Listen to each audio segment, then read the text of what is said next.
There's a sound the guillotine of Paris was not built for, not screaming, not begging, not the panicked silence of someone realizing they are seconds away from death. Singing. 16 women in religious vows, walking toward the blade while chanting a Latin hymn like they're heading into church instead of execution. And every time the blade drops, the singing keeps going with one less voice. That is not a legend. That is not later Catholic myth-making. That is what witnesses said happened in Paris on July 17, 1794, at the bloodiest peak of the French Revolution. A city that had turned death into public entertainment suddenly didn't know what to do. Because Paris had heard every possible sound from the condemned: rage, terror, cursing, pleading, collapse. But this? 16 cloistered Carmelite nuns singing as they were executed one by one. That didn't fit the rules anymore. The machine was supposed to terrify people. These women made it look powerless. And the wildest part is that this story does not begin at the scaffold. It begins with a government so paranoid it declared prayer a political threat. It begins with women who had spent years hidden in tiny apartments after being driven from their convent. It begins with a vow, not a vow to seek death, not a death wish, not some theatrical stunt.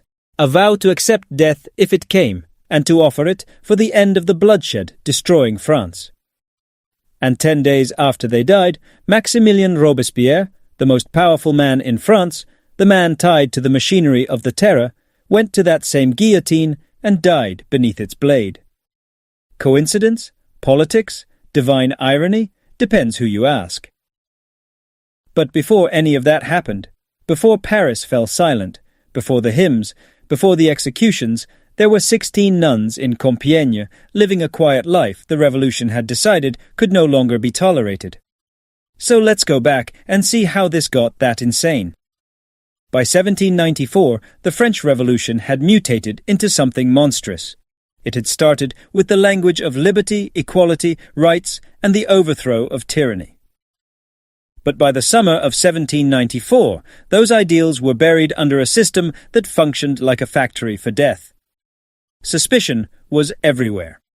Loyalty had to be performed loudly and constantly. If you were too quiet, too religious, too aristocratic, too moderate, too private, too anything, you could become an enemy. And in that atmosphere, the guillotine became normal. That's the part that's hard for a modern brain to process. Executions in Paris weren't rare spectacles. They were a rhythm, daily, public, efficient, a crowd event. The condemned were loaded into carts, driven through the streets, mocked, watched, and finally processed at the scaffold. The executioners got fast, really fast. Load, position, drop, next. Human beings reduced to sequence and timing. Over the course of less than a year, the Revolutionary Tribunal sent more than 17,000 people to the guillotine. In Paris, some afternoons saw around 30 executions. At the site where the Carmelites would eventually die, hundreds had already been killed in just weeks. The ground itself had become saturated with blood. Neighbors reportedly complained about the smell. Imagine that. Not moral outrage, not horror at the killing. Complaints about the odor. That is how far the terror had gone. Death had become administrative, mechanical, civic. And at the center of this atmosphere was a government that saw threats everywhere. Aristocrats hiding their loyalties, priests saying mass in secret, citizens not clapping hard enough at revolutionary enthusiasm. Once fear becomes state policy, almost anyone can be reclassified as dangerous. That matters because the 16 women in this story were not assassins, conspirators, or armed rebels. They were cloistered nuns, women who had spent decades in prayer and silence, which tells you something terrifying about revolutionary extremism. Once a government starts feeding on enemies, eventually prayer itself can look like treason. Robespierre and the revolutionary state did not merely want political obedience. They wanted a new moral order. And to them, the Catholic Church was a problem. It was tied to the old monarchy, tied to hierarchy, tied to a worldview older and deeper than the revolution itself. The Church had authority that did not come from the Republic. Its rituals, calendar, clothing, vows, and loyalties all pointed beyond the state. To a regime demanding total ideological control, that was intolerable. So the war widened. Churches were closed or repurposed. Priests were pressured to renounce their vows. Religious practice was treated with open hostility. Even the calendar was altered to strip out Christian influence. And wearing a religious habit was no longer just unfashionable or politically unwise. It could become a death sentence. Now picture the Carmelites of Compiègne inside that world. These were cloistered women. They had not built public careers. They had not moved in political circles. Their life was prayer, ritual, enclosure, discipline. The convent was not just where they lived, it was their world. Then, in September 1792, soldiers came and expelled them. Just like that, their home was gone. The women were forced into the streets, forbidden to wear their habits, forbidden to continue ordinary community life in the way they had known it. The revolution was not merely dispersing them physically. It was trying to erase the very form of life they had chosen, and this is where the story shifts from tragedy to defiance. Mother Teresa of St. Augustine, their prioress, refused to let the community vanish. If they could not remain in the convent, then the convent would survive in fragments. She arranged for the sisters to live in 4 small apartments in town. Hidden, quiet, separate, but still spiritually united, they continued their religious life in secret. They prayed softly, they adapted, they endured, and then their prioress proposed something extraordinary. Not escape, not compromise, not self-preservation at any cost. A voluntary offering. Would they be willing, she asked, to offer their lives for France, not to seek execution, not to provoke arrest? But if death came, would they accept it as a sacrifice, praying that their suffering might help bring an end to the bloodshed consuming the country? That is an almost impossible question to hear with modern ears, because it sounds extreme, maybe even reckless. But to them, it was not a theatrical gesture. It was theology lived to its edge. If the nation had gone mad, then perhaps fidelity, carried all the way to death if necessary, was the only witness they had left to give. At first, 2 of the older nuns hesitated, which honestly makes the story stronger, not weaker. It wasn't a cartoon of fearless saints floating above reality. They were human. They understood what such a vow might mean. They were afraid. But after prayer, they returned and asked forgiveness for their hesitation. The community agreed unanimously. From then on, every morning at 4 o'clock, the 16 Carmelites renewed that offering. Day after day, not knowing when or whether death would come. Just knowing that if it did, they wanted to meet it without betrayal. For 2 years they lived like that, hiding, praying, waiting. And eventually, someone talked. On June 21st, 1794, soldiers broke in before dawn. 2 years of careful secrecy were destroyed in a single raid. Somebody had informed on them. Maybe a neighbor, maybe a shopkeeper, maybe someone tempted by reward money for exposing hidden religious communities.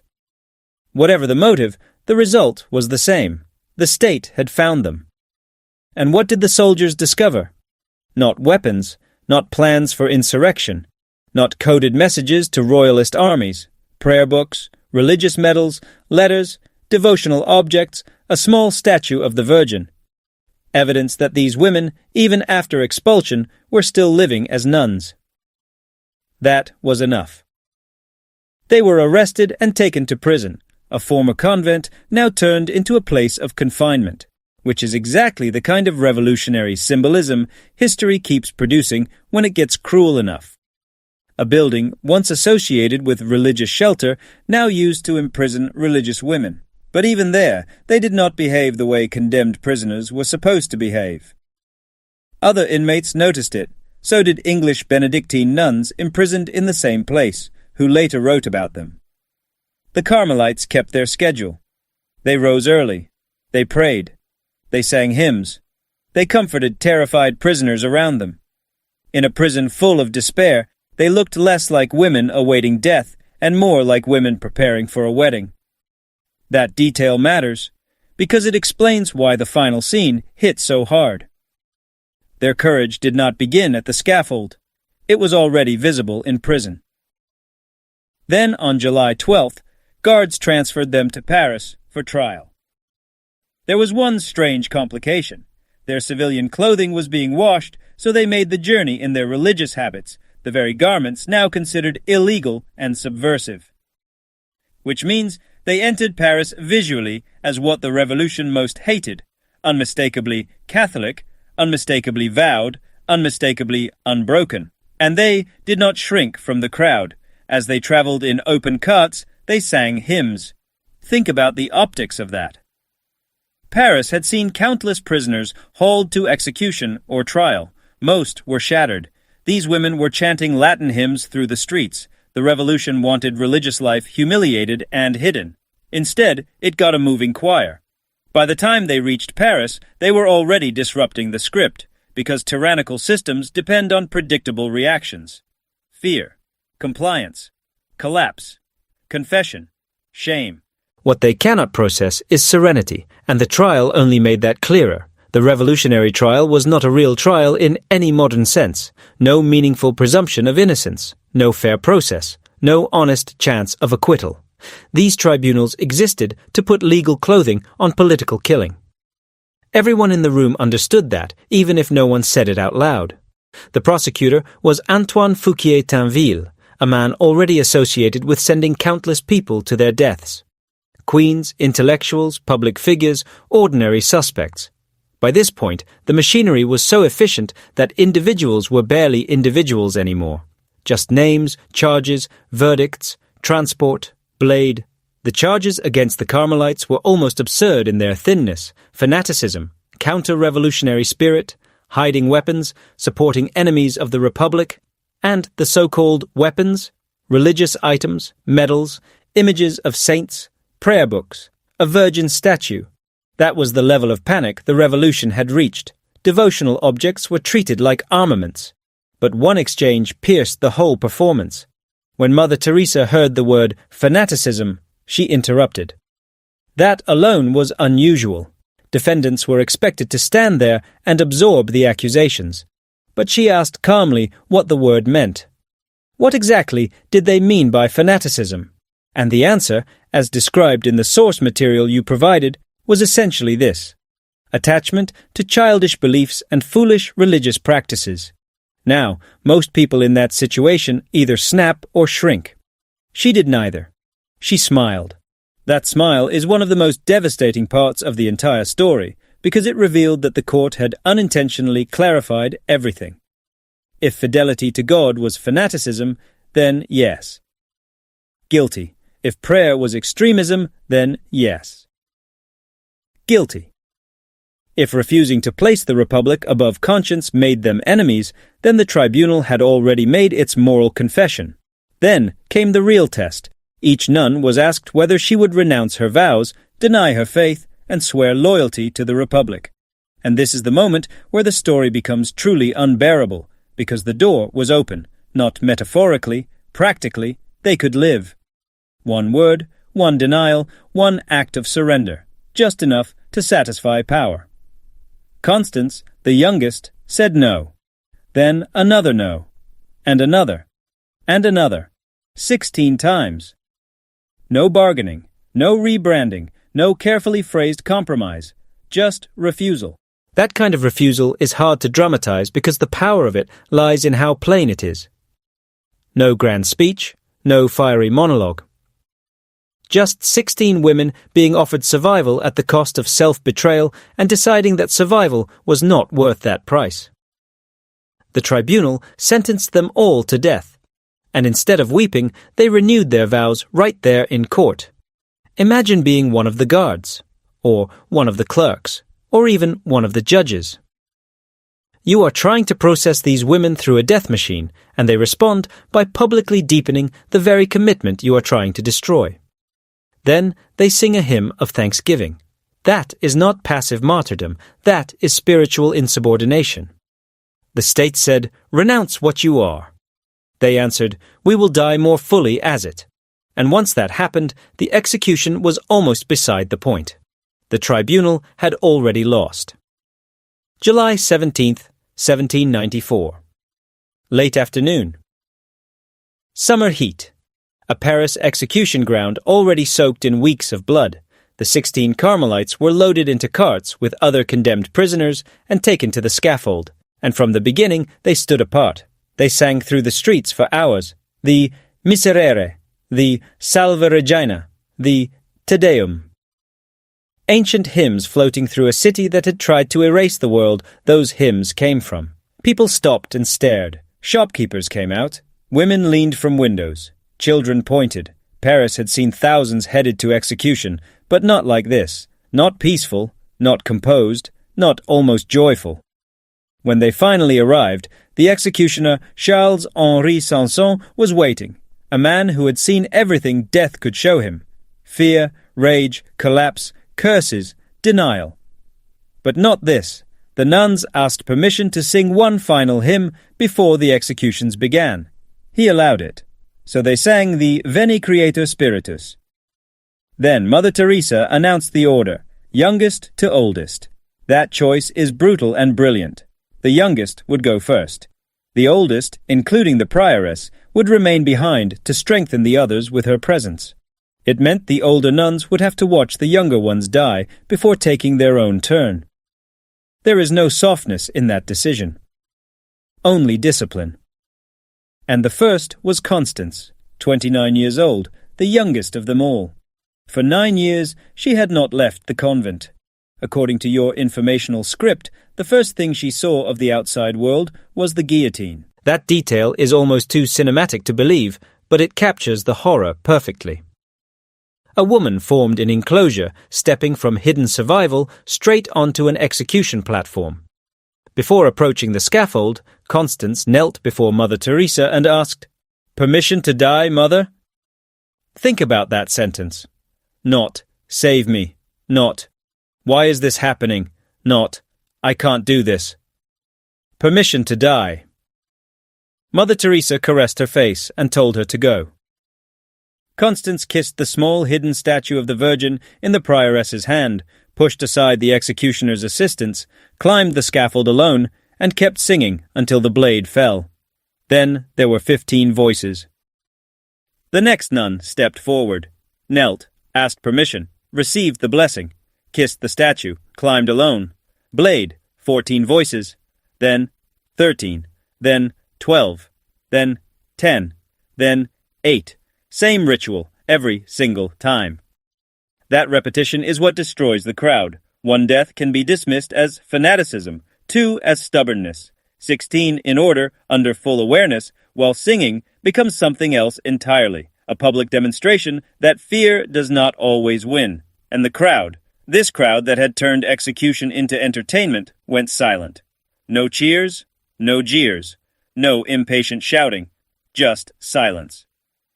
These were people used to watching death with appetite, but now the script was broken. The condemned were acting like worshippers. The scaffold had become an altar. The execution was still happening, but morally the scene had been seized by the victims. Even the distinctions inside convent life disappeared there.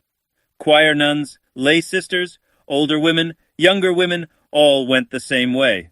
One of them, Sister Mary of Jesus Crucified, the eldest at 78, reportedly offered forgiveness to the executioner. Not anger. Forgiveness. Imagine hearing that from an elderly woman you are about to kill. And then, finally, only one voice remained. Mother Teresa of St. Augustine stood alone. She had blessed 15 women.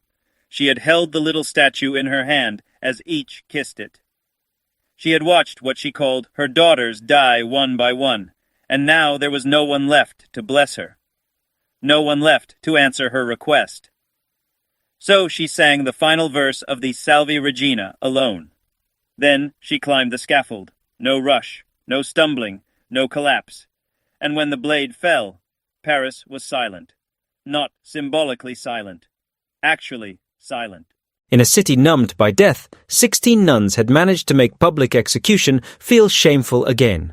And that is extraordinary, because revolutions run on narratives. They need villains, traitors, enemies, contaminations. But the Carmelites refused every role assigned to them. They would not behave like criminals. They would not act defeated. They would not renounce themselves to make the state feel righteous. They made their executioners look spiritually small. Their bodies were thrown into a mass grave at Picpus Cemetery with many other victims of the terror. No grand funeral, no public honor. Just disposal. But the story did not die there. Witnesses kept talking. In markets, in taverns, in private conversation, people repeated what they had seen: the singing, the calm, the procession of women who met death without surrender. And 10 days later, Robespierre himself fell. Arrested by his own allies, taken to the same machinery, killed by the same state violence he had helped unleash. Did the deaths of the Carmelites end the terror? History cannot prove causation that neatly, but the timing burned itself into memory. 16 nuns sang at the guillotine, and 10 days later the architect of the terror was dead. More than a century later, the Church beatified them, and, according to your source text, in December 2024, Pope Francis officially declared them saints. But honestly, Paris understood the core of the story long before Rome made anything official. Because sainthood aside, the reason the Carmelites of Compiègne still matter is simple. They exposed the limits of violence. The revolution could evict them, arrest them, try them, humiliate them, kill them, but it could not make them cooperate in their own moral defeat. And that may be the purest form of defiance there is. Not striking back. Not winning in the ordinary sense. Not surviving. Just refusing, absolutely refusing, to surrender the part of your self-power most wants to own. That is why these may be the most defiant nuns in history. Because when the state demanded fear, they sang.